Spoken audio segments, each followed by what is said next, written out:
সামনেই বিধানসভা উপনির্বাচন রয়েছে রাজ্যের 4টি কেন্দ্রে। আগামী 10ই জুলাই হবে সেই বিধানসভা উপনির্বাচন এবং এই 4টি কেন্দ্রের মধ্যে গতকালই তৃণমূল কংগ্রেসের পক্ষ থেকে 4টি কেন্দ্রে প্রার্থীদের নাম ঘোষণা করা হয়েছিল। বামেদের পক্ষ থেকে 3টি কেন্দ্রে প্রার্থীর নাম ঘোষণা করা হয়। একমাত্র রায়গঞ্জ কেন্দ্রটি বাদ রাখা হয়েছিল কংগ্রেসের জন্য। এবার কংগ্রেসের পক্ষ থেকে বাগদা এবং রায়গঞ্জ কেন্দ্রে তারা প্রার্থী দেবে বলে জানিয়ে দেওয়া হলো। ইতিমধ্যেই বাগদায় প্রার্থী দিয়েছে ফরওয়ার্ড ব্লক, ফলে ফরওয়ার্ড ব্লকের দেওয়া সেই প্রার্থীর বিরুদ্ধেই যে কংগ্রেস প্রার্থী দিতে চলেছে সেই বিষয়টি স্পষ্ট হয়ে যাচ্ছে। অর্থাৎ লোকসভা নির্বাচনেও আমরা দেখতে পেয়েছিলাম ফরওয়ার্ড ব্লকের সঙ্গে পুরুলিয়ায় এবং উত্তরবঙ্গে কংগ্রেসের মুখোমুখি লড়াই হয়েছিল। এবার ঠিক একই রকমভাবে কংগ্রেসের সঙ্গে মুখোমুখি লড়াই হতে চলেছে উত্তর 24 পরগনার বাগদা বিধানসভা কেন্দ্রে, যে কেন্দ্রে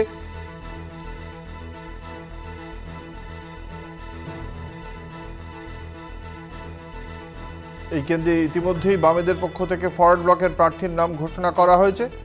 পুরুলিয়া এবং কোচবিহারের মতো এই বাগদা কেন্দ্রেও লড়াই হতে চলেছে কংগ্রেস বনাম ফরওয়ার্ড ব্লকের। বামেদের পক্ষ থেকে ঘোষণা করা হয়েছিল ফরওয়ার্ড ব্লকের প্রার্থী হিসেবে থাকবেন গৌরাদিত্য বিশ্বাস। এবার কংগ্রেসের পক্ষ থেকেও জানিয়ে দেওয়া হলো বাগদায় তারা প্রার্থী দেবে। অন্যদিকে রায়গঞ্জ কেন্দ্রে কংগ্রেসের জন্য আসনটি ছেড়েই রাখা হয়েছিল বামেদের পক্ষ থেকে, সেই কেন্দ্রেও প্রার্থী দেওয়া হবে বলে জানিয়ে দেওয়া হয়েছে কংগ্রেসের পক্ষ থেকে।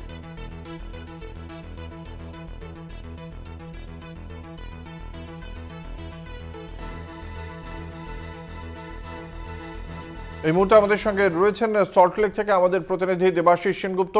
এখনো পর্যন্ত কংগ্রেসের এই প্রার্থী দেওয়ার বাগদা কেন্দ্রে সেই সংক্রান্ত বিষয়ে কি কারণ, কি জানতে পারা যাচ্ছে?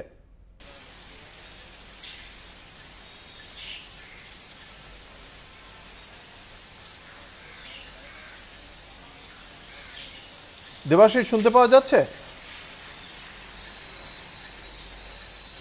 বলো। কংগ্রেস যে উত্তর 24 পরগনার বাগদা বিধানসভা কেন্দ্রে উপনির্বাচনে প্রার্থী দিচ্ছে, ফরওয়ার্ড ব্লক প্রার্থী দেওয়ার পরেও ঠিক কি কারণে কংগ্রেসের এই প্রার্থী দেওয়া? তা কি শুধুমাত্র লোকসভা নির্বাচনের সময় পুরুলিয়া এবং কোচবিহারে ফরওয়ার্ড ব্লকের সঙ্গে মুখোমুখি লড়াইয়ের আবার একটা প্রতিশোধ? দেখো, একদমই তো এমনটাই মনে করছে রাজনৈতিক মহল। যেহেতু ফরওয়ার্ড ব্লক যখন প্রার্থী দেওয়ার ক্ষেত্রে বেশ কিছু ক্ষেত্রে যখন কংগ্রেসের সঙ্গে যখন বামফ্রন্টের যখন জোট হয়, সেক্ষেত্রে কিন্তু ফরওয়ার্ড ব্লক এটা বেগড়া দিয়েছিল। ঠিক সেই জায়গায় দেখা যায় গতকাল যখন ফরওয়ার্ড ব্লক যখন প্রার্থী তাদের নাম ঘোষণা করে, বামফ্রন্টের পক্ষ থেকে 3টি প্রার্থী ঘোষণা করেছে, তার মধ্যে রায়গঞ্জটা বাদ দিয়ে 3টি প্রার্থীর মধ্যে দেখা যায় ফরওয়ার্ড ব্লকের প্রার্থী কিন্তু সেই বাগদা কেন্দ্রে রয়েছে। সেই জায়গায় দাঁড়িয়ে থেকে আজ সকালবেলায় আমরা দেখতে পাই যে কংগ্রেসের মুখপাত্র তারা একটি ইয়ে করে, সংবাদদের মাধ্যমে একটি সাংবাদিক নোট পাঠান, যেখানে পরিষ্কারভাবে জানিয়ে দেওয়া হয় যে বাগদা এবং রায়গঞ্জের ক্ষেত্রে স্পেসিফিক বলা হয় বাগদা এবং রায়গঞ্জে কংগ্রেস প্রার্থী দেবে এবং সেক্ষেত্রে নাম পরে জানানো হবে, এমনটাই একটি নোটিশ দেয়। এবং সেক্ষেত্রে একটা দৃশ্যে পরিষ্কার যে এটা কি তাহলে মানে কি এই যে বাম ঐক্য যে জায়গায় রয়েছে, বাম ফ্রন্ট এবং বাম ঐক্য, সেক্ষেত্রে এরকমটাই মনে করছে রাজনৈতিক মহল। যেহেতু ফরওয়ার্ড ব্লক তাদের প্রার্থীর ক্ষেত্রে বেশ কিছু ক্ষেত্রে তারা রীতিমতো বাদ সেজেছিল, সেই জায়গায় দাঁড়িয়ে থেকে কি ফরওয়ার্ড ব্লকের এই প্রার্থীর বিরুদ্ধে কংগ্রেস প্রার্থী দিল, তাহলে কি বাম জোট, বাম কংগ্রেসের যে জোট কি তাহলে কি ভেঙে গেল? এইটা নিয়ে কিন্তু প্রশ্ন ইতিমধ্যেই রাজ্য রাজনীতিতে চলছে, আলোচনা হচ্ছে।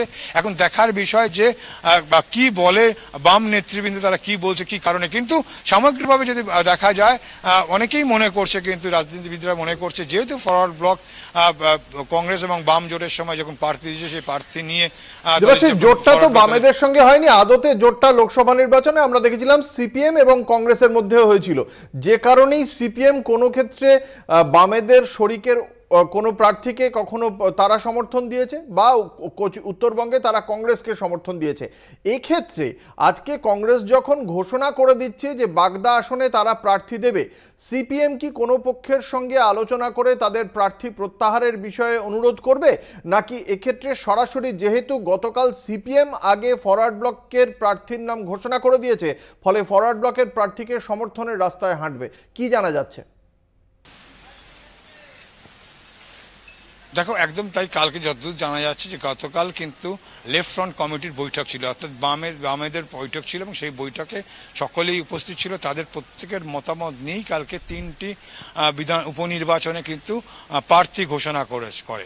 এবং সেই জায়গায় দেখো, যদি অতীতে তুমি দেখা যাও যে এই জোট রাজনীতির ক্ষেত্রে, সেক্ষেত্রে দেখা গিয়েছে যে কংগ্রেস এবং সিপিএমের জোট হলো, অন্যান্য শরিকরা কিন্তু সেভাবে নেই, কিন্তু একটা মিউচুয়াল একটা আন্ডারস্ট্যান্ডিং সেটা করা হচ্ছে। কিন্তু আমরা যেহেতু দেখেছি গত লোকসভা নির্বাচনে ফরওয়ার্ড ব্লক এই কংগ্রেসের প্রার্থী দেওয়ার পরেও কিন্তু তারা নিজেরা প্রার্থী দিয়েছে, এরকম একটা যখন জায়গা পরিস্থিতি তৈরি হয়েছে, অনেকেই মনে করছে, রাজনীতি মহল মনে করছে যে এক্ষেত্রে কিন্তু মানে সরাসরি ফরওয়ার্ড ব্লকের বিরুদ্ধে, ফরওয়ার্ড ব্লক আগে প্রার্থীর নাম ঘোষণা করার পরেও যেহেতু কংগ্রেস তাদের প্রার্থী ঘোষণা করবে এমনটাই জানিয়েছে, সেক্ষেত্রে মনে করা হচ্ছে যে তারই একটা প্রতিহিংসামূলক কিন্তু হিসাবেই কিন্তু কংগ্রেস এমনটা করলো। এবং একটি সাংবাদিক নোট দিয়ে কিন্তু জানিয়ে দেওয়া হয়েছে তারা পরিষ্কারভাবে বাগদা এবং রায়গঞ্জে তারা প্রার্থী দেবে, এমনটাই কিন্তু আগাম তারা বার্তা জানিয়ে রাখে। এবং সেই জায়গা থেকে কিন্তু এখন দেখার বিষয় যে সিপিএম এই জায়গাটাকে তারা কি করেন, তারা মধ্যস্থ করে কিনা। কেন বাম কংগ্রেসের দেখা গেছে যে এই লোকসভা নির্বাচনে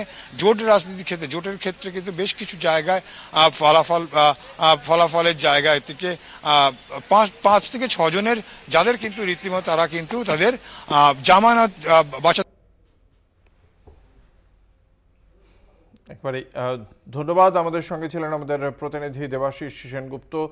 ফলে সেক্ষেত্রে বাগদা কেন্দ্রে কংগ্রেস এবং ফরওয়ার্ড ব্লক দুপক্ষই প্রার্থী দেওয়ায় শেষ পর্যন্ত কেউ প্রার্থী প্রত্যাহার করেন কিনা, বা সিপিএম বড় শরিক হিসেবে, বামফ্রন্টের বড় শরিক হিসেবে তারা কোনো পক্ষকে অনুরোধ করে কিনা, সেদিকেও আমাদের নজর থাকবে।